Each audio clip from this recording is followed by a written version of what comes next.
नमस्कार दोस्तों, मैं आप सभी के लिए लेके आई हूँ करेंट जीके जीएस की साप्ताहिक रिवीजन क्लास। यह क्लास सभी एग्जाम की दृष्टि से मोस्ट इम्पॉर्टेंट है।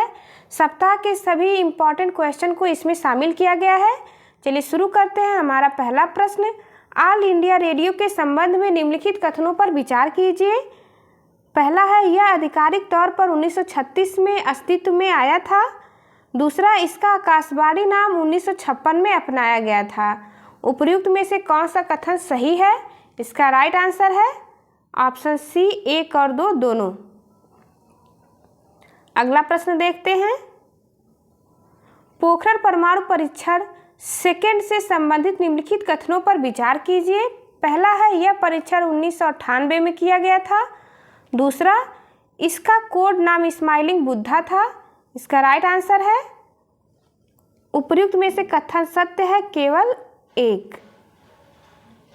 इसका कोड नाम स्माइलिंग बुद्धा फर्स्ट का था, ना कि द्वितीय का, और इसका प्रथम परमाणु परीक्षण किया गया था 1974 में। चलिए अगला प्रश्न देखते हैं। विश्व रेड क्रॉस दिवस के संदर्भ में निम्नलिखित कथनों पर विचार कीजिए। यह प्रतिवर्ष 8 मई को मनाया जाता है। दूसरा है, यह दिन रेड क्रॉस की अंतर्राष्ट्रीय समिति के संस्थापक हेनरी डुनांट की जयंती के उपलक्ष्य में मनाया जाता है। उपर्युक्त में से कौन सा कथन सत्य है? इसका राइट आंसर है 1 और 2 दोनों। Option C is right answer. अगला प्रश्न देखते हैं। यह नोबेल पुरस्कार विजेता और कवि रविंद्रनाथ टैगोर का निवास स्थान है। यह पश्चिम बंगाल के बीरभूम जिले में स्थित एक विश्वविद्यालय शहर है। हाल ही में इसे यूनेस्को की विश्व विरासत सूची में शामिल करने की सिफारिश की गई है। उपर्युक्त कथन निम्नलिखित में से किसके संदर्भ में सही है? तो इसका राइट आंसर है ऑप्शन सी, शांति निकेतन। अगला प्रश्न देखते हैं। लीगो इंडिया प्रोजेक्ट के संबंध में निम्नलिखित कथनों पर विचार कीजिए। पहला है, इसका पूरा नाम laser interferometer gravitational wave observatory India है। दूसरा है, इसे महाराष्ट्र के हिंगोली में बनाया जा रहा है। उपर्युक्त में से कौन सा कथन सही है? इसका राइट आंसर है सी, 1 और 2 दोनों कथन सही हैं। अगला प्रश्न है, सिपाही विद्रोह के संबंध में निम्नलिखित कथनों पर विचार कीजिए। पहला है, इसका आगाज 10 मई 1857 को हुआ था। दूसरा, इसे प्रायः भारत का पहला स्वतंत्रता संग्राम कहा जाता है। उपर्युक्त में से कौन सा कथन सही है? इसका राइट आंसर है सी, ऑप्शन 1 और 2 दोनों सही है। भारत का पहला स्वतंत्रता संग्राम बीडी सावरकर ने कहा था 1857 की क्रांति को, और पहला विद्रोह किया था मंगल पांडे ने। अगला प्रश्न देखते हैं।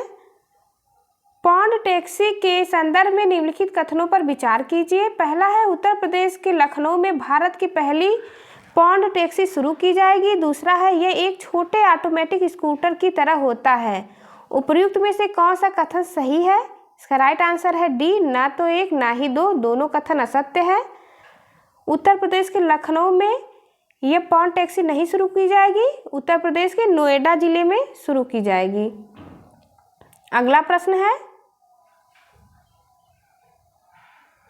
निम्नलिखित कथनों पर विचार कीजिए।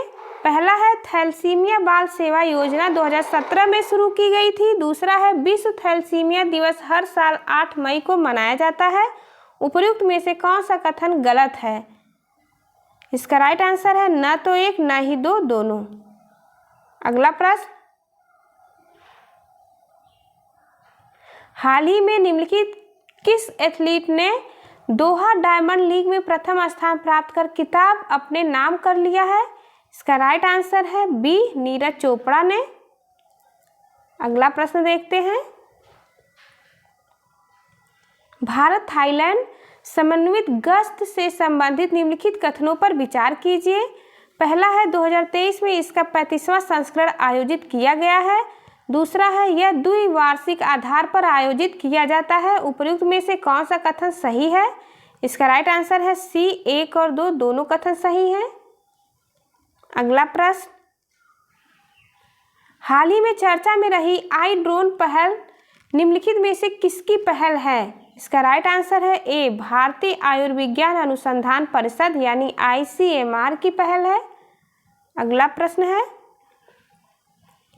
हाल ही में देश के कुल गांवों में से कितने प्रतिशत गांवों ने स्वच्छ भारत मिशन ग्रामीण मिशन के दूसरे चरण में खुले में शौच यानी ODF+ का दर्जा हासिल कर लिया है? इसका राइट आंसर है डी, 50%। अगला प्रश्न है, CPEC के संबंध में निम्नलिखित कथनों पर विचार कीजिए। CPEC का पूरा नाम चाइना पाकिस्तान इकोनॉमिक कॉरिडोर है। अब इस गलियारे का विस्तार ईरान तक किया जाएगा। उपर्युक्त में से कौन सा कथन गलत है? इसका राइट आंसर है केवल 2, option B is right answer. अगला प्रश्न देखते हैं, हाल ही में एक सरकारी पैनल द्वारा अपनी रिपोर्ट में किस वर्ष तक देश भर के सभी प्रमुख शहरों में डीजल से चलने वाले 4 पहिया वाहनों के इस्तेमाल पर प्रतिबंध लगाने का प्रस्ताव दिया है? इसका राइट आंसर है बी, 2027 तक। अगला प्रश्न है, लिथियम के संदर्भ में निम्नलिखित कथनों पर विचार कीजिए। लिथियम दुनिया की सबसे नर्म और हल्की धातु है। दूसरा है, अर्जेंटीना, बोलीविया और चीन लिथियम त्रिकोण में शामिल देश हैं। उपर्युक्त में से कौन सा कथन सही है? इसका राइट आंसर है ए, केवल एक सही है। अगला प्रश्न है,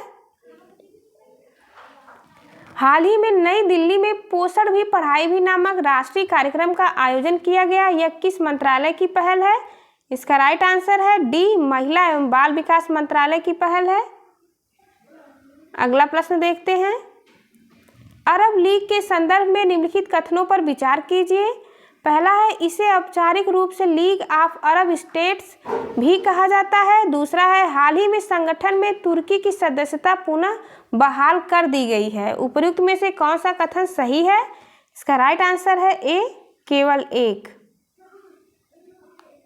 अगला प्रश्न देखते हैं, 9 मई 2023 को निम्नलिखित में से किन किन जन सुरक्षा योजना का 8वीं वर्षगांठ मनाई गई है? ऑप्शन ए, प्रधानमंत्री जीवन ज्योति बीमा योजना। ऑप्शन बी, प्रधानमंत्री सुरक्षा बीमा योजना। ऑप्शन सी, अटल पेंशन योजना। या डी, उपर्युक्त सभी। इसका राइट आंसर है डी, उपर्युक्त सभी सत्य हैं। अगला प्रश्न है, यह भारत के महान स्वतंत्रता सेनानी, शिक्षाविद, समाज सेवी, विचारक एवं सुधारक थे। इनका जन्म 9 मई 1866 को महाराष्ट्र के रत्नागिरी में हुआ था। महात्मा गांधी ने इन्हें अपना राजनीतिक गुरु माना था। उन्होंने 1905 में सर्वेंट ऑफ इंडिया सोसाइटी की स्थापना की थी। उपर्युक्त कथन किस प्रसिद्ध व्यक्तित्व के संदर्भ में है? इसका राइट आंसर है बी, गोपाल कृष्ण गोखले। गांधी जी के राजनीतिक गुरु भी थे ये। अगला प्रश्न है, विश्व एथलेटिक्स दिवस हर साल कब मनाया जाता है? इसका राइट आंसर है ए, 7 मई को। अगला प्रश्न, तुंगनाथ मंदिर के संदर्भ में निम्नलिखित कथनों पर विचार कीजिए। यह मंदिर उत्तर प्रदेश राज्य में स्थित है। दूसरा है, तुंगनाथ मंदिर पंच केदार मंदिरों में से जुड़ा है जो पांडवों द्वारा बनाया गया था। उपर्युक्त में से कौन सा कथन सही है? इसका राइट आंसर है केवल 2, यह उत्तराखंड में स्थित है। Thank you for watching. चलिए मिलते हैं आपसे अगली वीडियो में, तब तक के लिए नमस्कार।